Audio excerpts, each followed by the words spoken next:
Coming up on today's Locked On Bucks, Camille and I go through the case for the Milwaukee Bucks. They've been lumped into one specific tier for the most part this season, but I do think there's more trust and faith in two other teams in that tier than there is the Bucks. So we lay out the case why there should be more faith in the Bucks. Coming up next on Locked On Bucks.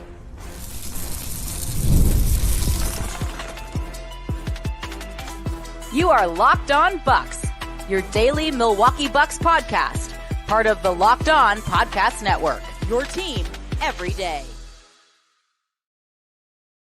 Welcome into Locked On Bucks. I'm Justin Garcia, joined as always by Camille Davis. We thank you for making Locked On Bucks your first listen each and every day.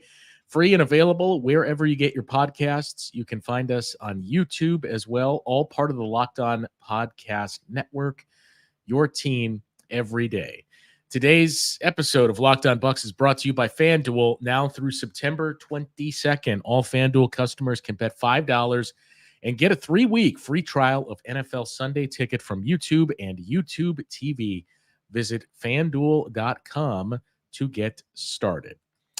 So the gist of this episode, Camille, we did our tiers discussion, a week or so ago, and we came up with almost the same tier, with the exception of the bottom part of it. But what we had at the top of the Celtics, and then a drop-off with the Bucks, the Knicks, 76ers, seems to be unanimous from every other season preview show or written piece that you'll see out there. Those are the three teams that are lumped together as the most serious threats to the Celtics. But if you added a tier within that tier, it does seem as though the Bucks are last, and it's the Knicks and Sixers a gap than the Bucks in that discourse. So the idea behind today's show is, we have been very bullish all throughout the offseason on what the Bucks have done. We did the episode that kind of got into, look, if things go off the rails, this would be the most likely reasons why. But overall, I think we're aligned in that we feel pretty strongly about where the Bucks are at for a number of reasons, especially when you look at everything that went into last season, what they're able to do this offseason. And this is kind of the Lee Corso, not so fast. Are we sure we're putting these two teams that much further in front of the Bucks? So what we're going to do today is lay out the case for the Bucks against each of those two teams. And I think the most logical place to start is the Philadelphia 76ers, since they got all the attention in the offseason. That is the sexy pick of, they added Paul George. Heard a lot of interesting things about the Sixers and Paul George in the last couple of days, I think we'll get to in this segment. But starting with that Sixers team, we're going to share some thoughts, and here's the reasons to be optimistic that the Bucks are going to, maybe not regular season, but end of season, the Bucks are going to be in a better spot than the 76ers. Let's start with you. What's the first thing that comes to mind of why you feel pretty strongly about the Bucks' chances of winning a championship, more so than the Sixers? Well, one of the biggest critiques you tend to hear against the Bucks and their championship aspirations this upcoming season is the fact that they're old, age, health. Like that's the bucket that people tend to pick from when they're like, this is why the Milwaukee Bucks won't be able to do it. Old, slow, can't stay healthy, so on and so forth. And I look at the 76ers roster and I'm like, there should be some of the concerns around health with that roster as well. When you look at Embiid's health history, we look at Paul George as well. So it's one of those things for me where it's like, if that's the biggest knock on the Bucks, I don't understand how you look at the 76ers and how they're constructed and not have some of those same questions. Now, you might not go with the old route there, but there are still some health concerns for that particular team. So that's one thing that comes to mind for me with Philly, because we know Joel Embiid is dominant when he is healthy. Like, we saw him drop 70 last season pretty effortlessly. Like, we know what he can do when he's fully healthy. But the question is, will he become playoff time? Because that has been a big hindrance for that 76ers team for some years now, since the process really started. I mean, that's a good point on the age piece. And I think you kind of brought it up towards the end there too. I think the difference is the Bucks have more of those players, and they're really going to be relying on them heavily when you get into that age bracket. Damian Lillard, Brook Lopez, Chris Middleton, we've talked about quite a bit. But did we forget Paul George is 34 years old? Like same age we're talking about with Damian Lillard and Chris Middleton. And granted, he does have more athleticism at this point in his career than Chris Middleton does as well. But the age piece is interesting. The games played. I know I said on a show with the three of us, with you, me, and Frank weeks ago, I still think the 76ers are going to be a juggernaut regular season team and finish with the best record. I still don't have all that much trust in them in the playoffs. And if we're being fair, the same conversations were taking place about the Bucks going into the summer of 2021 of, well, look what this team in the postseason each of the last few years. They didn't break through. They got to the conference finals that one year, then a disappointing loss to the Miami Heat in the second round in the bubble. So Sixers haven't even gotten to the conference finals. Joel Embiid has not stayed healthy. And that is the biggest question mark surrounding the 76ers team, because there's no denying the talent and especially what he did offensively last season. He was arguably the best offensive player in the game by a wide margin, and that includes Nikola Jokic. But it's just how much faith can you put in him to stay on the floor, because that's the straw that stirs the entire drink for the 76ers. Tyrese Maxey took a big step forward. I am very curious, though, and to be clear, this is a good problem to have.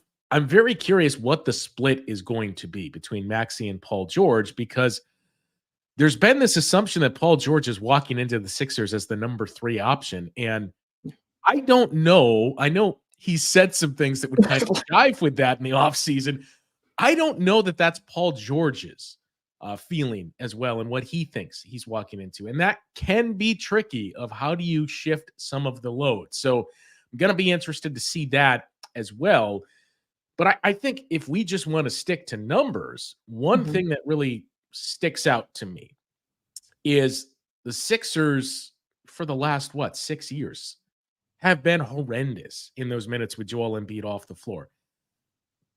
Maybe they'll be better with the addition of Andre Drummond. I think they'll certainly be better in rebounding, but how they stagger some of those lineups is going to be important. But the biggest piece that kind of ties into all of that, and where I think the Bucks will have a big opportunity in these types of matchups, is how do they use their size? Because the Sixers were not a good rebounding team a year ago. They were in the bottom 10. Bucks were not as good as we had seen in recent years, but they did make some strides towards the end of the year, and I think they finished 15th in the second half of the year with Doc Rivers, which, again, we're used to the Bucks being in the top 7 or 5. But there's no reason to believe the Bucks can't get back there with Brook Lopez staying healthy, with Giannis, and the way they tweaked the defense and moved away from some of those things that they were doing in the past. That is going to be a big opportunity, I think, for the Bucks in these types of matchups, is bully ball, using their size against a team that does not rebound the ball well. Some of those individual pieces, too. Paul George's rebounding rate has regressed each year for the last few years. Caleb Martin's a nice defensive player. Caleb Martin's going to be their 4. So 6'5". That's going to be some opportunity as well that I think if the Bucks can stay healthy, that's the biggest caveat of all of this, because if they're not healthy, none of this matters. But if they can stay healthy, playing bully ball and an optimized Damian Lillard is the way. And that's what really leans me towards, I like this team and their chances more so than Philly. Yeah, and that's a good point on the size aspect of it as well. And Philly is a team where, when I look at their offseason, I was like, I love what Philly did this particular offseason, given what they had available to them. They had a whole bunch of cap space. They were really banking on that Paul George, that big fish signing, and they got that. And you look at the roster and you can say, hey, their big 3 is upgraded. Having Paul George instead of Tobias Harris is going to be a big upgrade for the 76ers. Getting Kelly Oubre back is a big gain for them. Caleb Martin is a nice piece, although, as we mentioned, he is projected to be the starting power forward for this team. And he's 6'5". He's really like a 3, but they're going to roll with what they're going to roll with. And then you take a look at their bench. And you have like Kyle Lowry, you have Eric That's Gordon. where the age comes in. Exactly. So another question I do have for Philly is just that depth behind that starting five, and how good will they actually hold up going into the regular season and then into the playoffs as well? Because if anything happens to Embiid, Andre Drummond is going to be called on for big minutes. You have KJ Martin, the guys on the bench for the 76ers just don't inspire as much confidence in me as some other benches around the league. And on top of that, too, as you mentioned, that's also where the age piece for this team comes into play. So unlike the Bucks, where the Bucks' best players are those older guys, where, as you pointed out, like they're expecting a lot on their shoulders night in and night out. On the Philly side of things, their bench is older. So it's like, how can they fit into that supporting role at their stage in their career? So I do have some roster construction questions for the 76ers as well. But again, that's not me saying I don't think they did well. It's not a good team. I do think it's a really good team, and I can see them finishing top 4 in the East. I haven't projected to finish top 4 in the East, but there are some questions around the depth of that team, in my opinion. A couple other things to touch on. We'll get to that when we come back from break and take a look at the New York Knicks. But we talked a little bit about the bench, about where the Bucks can have advantages. There's one other major area that I think we all experienced last year that we may be sleeping on for the Philadelphia 76ers as well. We'll get to that conversation next on Locked On Bucks. You have heard Camille and I talk about GameTime quite a bit on this show. It is the number one app to use when you're out there searching for tickets to any event you're looking for, not just sports, concerts, comedy, theater, any of it. You can find those tickets on GameTime. Let me tell you the reasons why GameTime is the best app for you to get those tickets. You can see an all-in price on those tickets at the main screen. Toggle that feature on, so once you get to the checkout screen, there's no sticker shock to see any of those fee costs. Turn on that all-in feature to know exactly what you're paying. A panoramic view from your seats as well, especially helpful if you're in a venue you've never been to before. You can see what that view is going to look like from your seat directly within the app on GameTime. You get the lowest price guarantee, where GameTime credits you 110% of the difference if you can find those seats cheaper elsewhere. And best of all, your purchase is covered with the most flexible customer service policy in the ticketing industry. So take the guesswork out of buying tickets with GameTime. Download the GameTime app, create an account, and use the code LOCKEDONNBA for $20 off your first purchase. Terms apply. Again, create an account and redeem that code LOCKEDONNBA, LOCKEDONNBA, to get $20 off your first purchase. Download GameTime today. What time is it? Game time. We thank you for making Locked On Bucks your first listen of the day. For your second listen, we invite you to check out the Locked On NBA podcast. There's no offseason in the NBA, and Locked On NBA provides daily basketball analysis from national experts and local experts in 30 minutes or less. No one keeping you as informed and entertained as Locked On NBA. You can find it on YouTube or wherever you get your podcasts. Part of the Locked On Podcast Network, your team every day. Before we do get to the Knicks discussion here, the biggest piece in all of this to me, why, if we are viewing this in a vacuum, and I think that's kind of what you have to do at this point with the Bucks, as we've talked about the age of the group and how open that window is. So let's view this in a vacuum for this year alone. We saw firsthand the growing pains, and granted, it was a lot more than Expected. than just bringing in a superstar. It was a coaching change and everything else. Philly went through their coaching change last year. It was 2 coaching changes for the Bucks, 3 if we count the front dog. But we saw that fit of Giannis and Damian Lillard. Granted, I think Paul George is more plug and play than Dame, because you're not going to ask Paul George, hey, go take over the offense, right? At least consistently. But top to bottom, this roster was completely overhauled. Tyrese Maxey, Kelly Oubre, Joel Embiid, Kyle Lowry was there for the back half of the year. KJ Martin was there, and I think he's likely to be traded. The way they structured that contract as a trade piece, maybe they can find a power forward with him. That's it. those are the guys that were there from a year ago. The rest of that roster overturned. And again, maybe it is easier to say, okay, but these are role players. And this is Paul George. That's a type of glue guy with some of the things that he can do. It's not asking Damian Lillard, hey, go from being Giannis to taking a little bit of a step backward. It's still a healthy amount of the roster. Yeah. And regardless of what the role is you're asking, that's going to take time to adjust to. It is. And I say it often, like, this is not NBA 2K. You can't just drop players in and expect things to just flow perfectly because you're the one behind the scenes controlling it.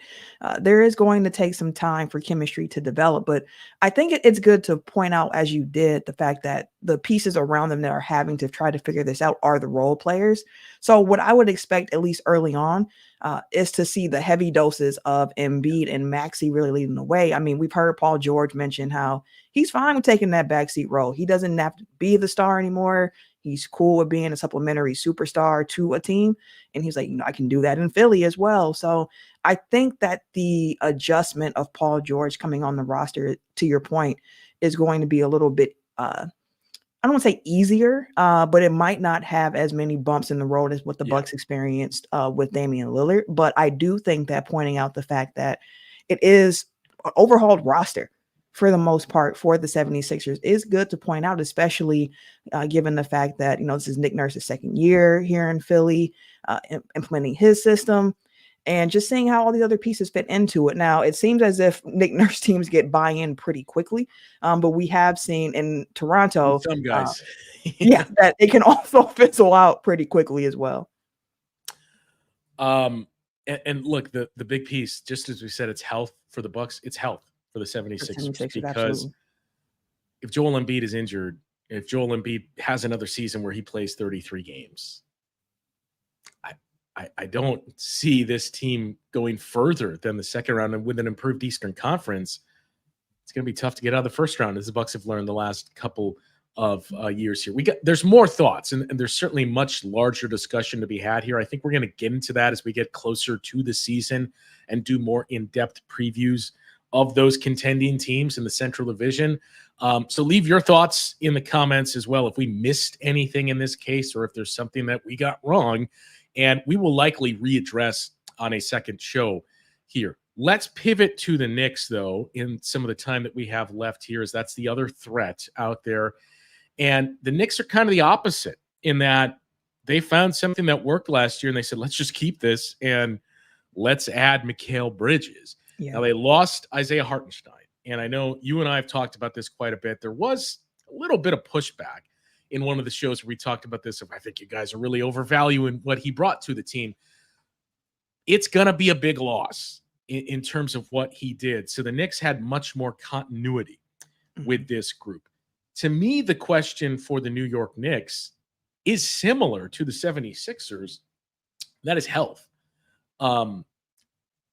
We've seen this script before with Tom Thibodeau teams in that it's a cycle. Candle doesn't burn very long. It's not one of those 40-hour burn candles. It's probably like an 8-hour burn that you have here, but it smells really good when it's burning. That's the position that he puts these guys in. A little harsh. I don't mean it to be, hey, Tom Thibodeau's running these guys into the ground, but we saw last year Jalen Brunson did not hold up throughout the playoffs.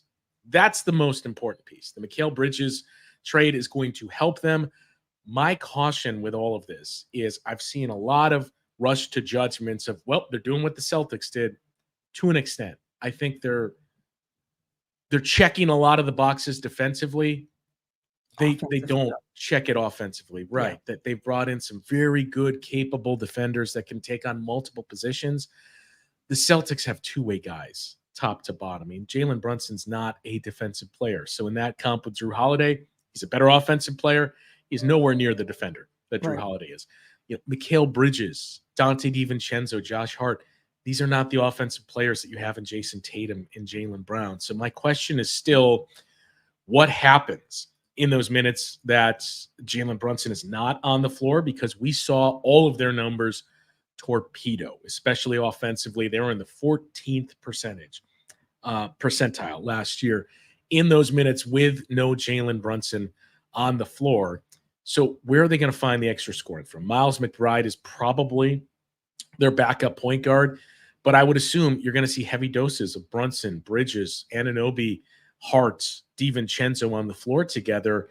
And then, oh, by the way, that elephant in the room, the other piece that we touched on, Julius Randle. I mean, there's a lot of discourse to get to with that, and the size of the Knicks and how they're going to take on some of these challenges, especially when you have Giannis, Brook Lopez, Joel Embiid in your conference, Kristaps Porzingis in the 2025 calendar year. And the size of the Cavs, too. There is size to deal with, and the Knicks certainly took a step backward there.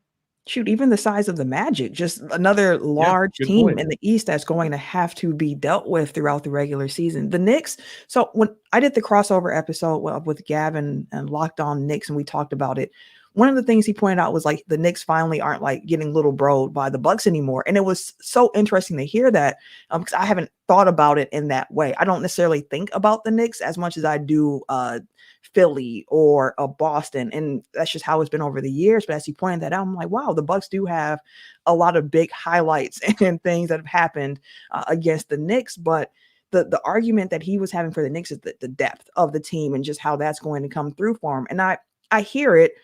But my question for the Knicks is more regular season. I think the Knicks are going to end up being a team that's better in the playoffs than they are in the regular season because the game slows down a bit. It grinds to a halt a bit more often, and that defense can shine through. But the question about the offense, to your point, is going to come through. Can they muck up a game enough with that defense to generate enough points offensively? If it's a night when Jalen Brunson doesn't have it, can you count on Dante DiVincenzo to go crazy with 7, 8 3-pointers to help keep him in the game? Can you rely on what Mikal Bridges can bring to the table? Is Julius Randle, what is his role going to look like? Because if he's on the court, you get your offense for sure, but you don't have that same defensive big on the court at that time. So you have to pair him with Robinson, which then again, it's like the offense takes a hit there. So it's like the balance of this roster is really interesting to me.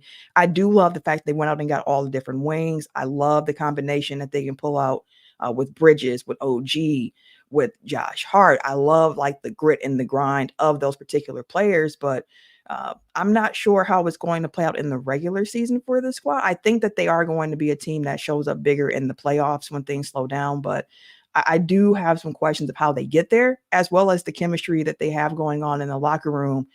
Seeing Julius Randle tweet about his jersey not being sold in their stores and things of that magnitude. I do wonder as well, is this the season where you see that Julius Randle trade happen and they try to construct the roster in a way that fits better around the star power of Jalen Brunson and maybe bring in somebody who fits better around that? Julius Randle and Brandon Ingram, basically the Spider-Man meme in real life. Pretty much at this point. I do have a little bit of feedback and some thoughts on some of those points that you guys touched on the crossover episode. And I think a few other things to point out with this Knicks team.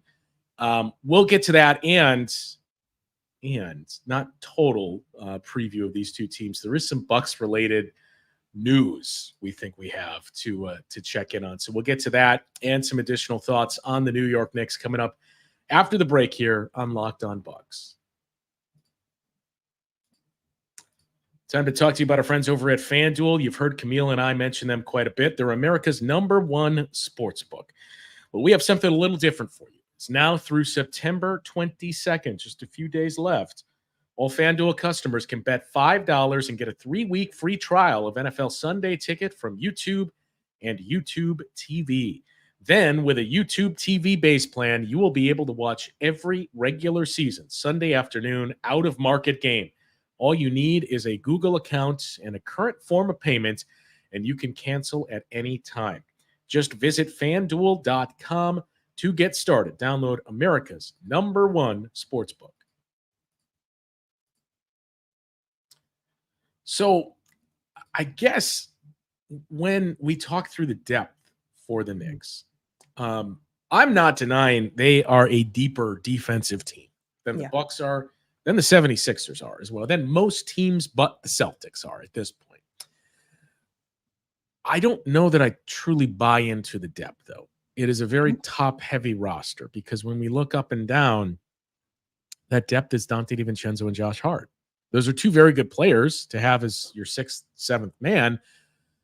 That's it. like how much do you trust Precious Achua? And especially considering I know we were almost talking ourselves into him at one point in the offseason of what if Brook Lopez has moved? What are the options? Maybe it's Precious Achua. It's the best out there.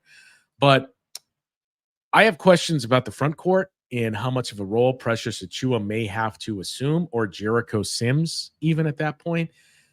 But the depth, I mean, Miles McBride had some nice flashes last year. That's it. That's what we're talking about for their depth. This isn't like Boston when you look at guys that you were really seeing something from top to bottom. And even with the Celtics, the starting five, I mean, it's unassailable. There's no question marks there. That's not the case with the Knicks. We need to see what version of Julius Randle are you going to get? Can Mitchell Robinson stay healthy? If history is any indication, that answer is no. And I think, oh, by the way, as everybody has been quick to point out, if you're not a believer in the Knicks, they were actually better by the numbers with Julius Randle off the floor last year than they were with him on. And they really found something with Isaiah Hartenstein and what he did, not needing to be a focal point of the offense, not having some of those, I don't mean this necessarily as a bad thing, Bobby Portis tendencies and comps offensively that we can see from Julius Randle. Isaiah Hartenstein had the floater around the free throw line. He was a great screen setter and could roll to the rim.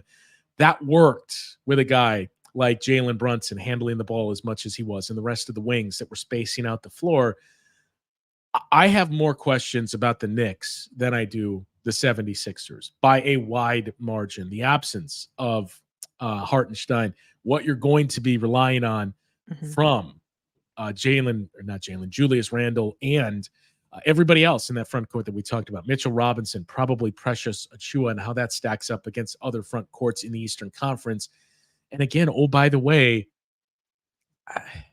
is this going to hold up with the minutes that you're putting on these guys? The minutes piece of it is the one that I think about. Like, there's been all of the jokes and the pointing out of like, oh, now Tom Thibodeau has a player in Bridges who's never missed a game and so on and so forth. Like, and not only that, Camille played 83 games in a season.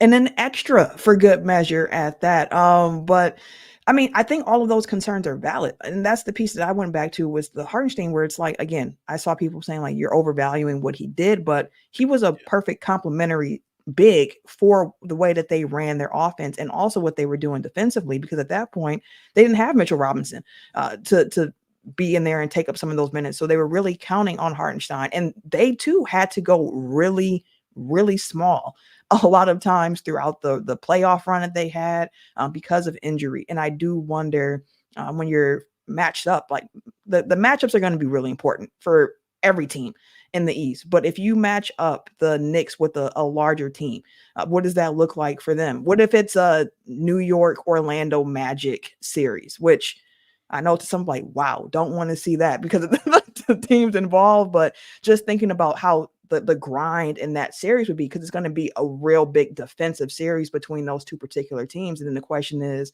well, which one of these teams can generate more offense? And you would think the Knicks in that particular situation, given just how dynamic Jalen Brunson is. But again, Jalen Brunson is a really small guard who over the years has shown that he's found ways to score and found ways to be on the court.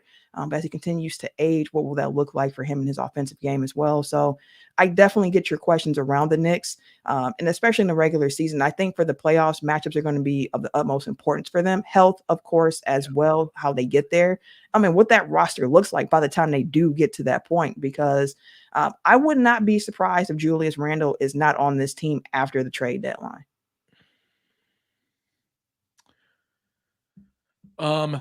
Yeah, I mean, I get what you're saying with that. I just want who's the four that you're adding. I mean, we see every year, right, that somebody always pops up and is available. But I think Philadelphia is in the market. Like, you have competition for that if that's the case.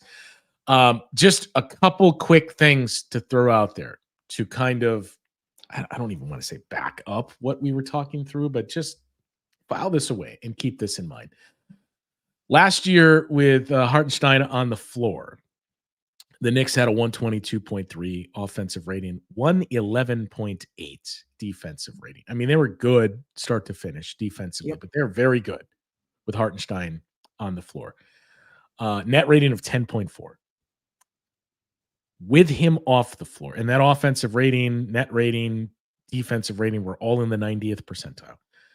With him off the floor, it was a 115.3 offensive rating and a 116 defensive rating. They essentially had a flat net rating, shading towards the negative. So he brought an impact offensively and defensively. And that impact was not as a featured scorer. It was just what he did to set up the rest of the pieces offensively and what he added to his game. As we mentioned, that floater, we saw firsthand with the 5 games that the Bucks played against the Knicks a year ago.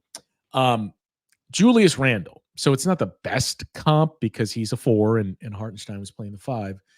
But Julius Randle last year, with him on the floor, the Knicks offense was very good. It was a 122 offensive rating.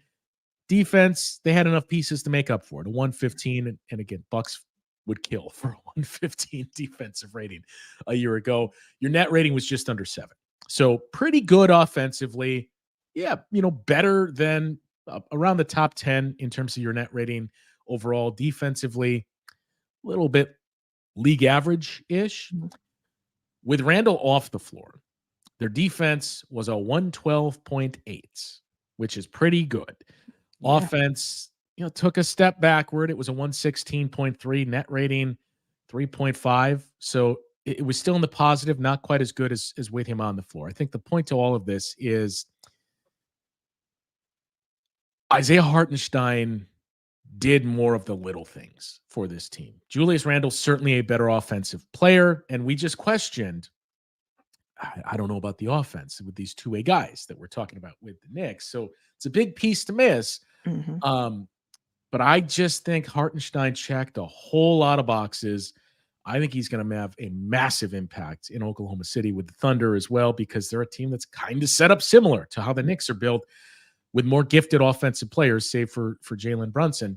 That's the biggest thing, even bigger than the health piece, because I don't want to, bet on guys are going to get injured for any team, because I don't want anybody to do it to the Bucks. Exactly. That's the biggest piece to me is I just don't see how you replace that on the current roster.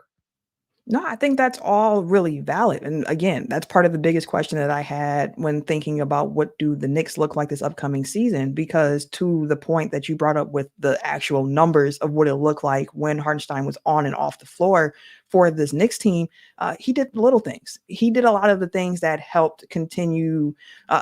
He did the things that allowed the other players to succeed at what they do Dirty best. work, yeah. While he continued to do all the dirty work in the background and let them do what they do best, which is putting the points on the board, the hustle from like Josh Hart. Like he just helped everyone else be able to do their roles better. And those types of players are really valuable, which is part of why like a Chris Middleton for the Bucks, I find him in that role as well. Although he has a bigger offensive load than what Hartenstein had with the Knicks, he's a player for the Bucks that is seen as somebody who helps other players be able to do what they're here to do. Help them execute what their role is for the team, help officiate or not officiate, but help play make, help things get going. So I definitely get it for the Knicks, and I'll be really interested to see how that shakes out for them this upcoming season. But I do think there'll be a team that if they're healthy come playoff time, that they'll be a better playoff team than a regular season team. I know we're starting to go long here, and we teased the news surrounding the Bucks. I think we're going to pivot that to a bonus show to talk about the jersey leaks, because I want to bring this back to the 76ers as we wrap up here. You and I have talked about this a little bit during the offseason in that, what's the position for Chris Middleton? Are we moving to a phase in his career where Chris might be your small ball four? Like that's the best way to optimize him. And I was just listening the other day to the Warriors season preview on the Dunked On podcast, and they were talking about the absence of Klay Thompson and having the same conversation there of like, here's what he's going to bring to Dallas. Like, there's a lot of questions surrounding what he can do defensively at this point, that his best bet is sit in the corner and hit threes. And can we use him as a four? We talk about Philly. Let's say Philly doesn't make a move and keeps this constructed as is. What's kind of interesting to me is when you look up and down at the roster, on paper, that would be the best matchup, seemingly, for you to say, let's play Chris at the 4. If we're just going like for like and it's Caleb Martin versus Chris Right. Middleton, there's a little more athleticism at this point from Caleb Martin, but size-wise, those are the types of matchups you'd say, perfect, here's where we can roll him out.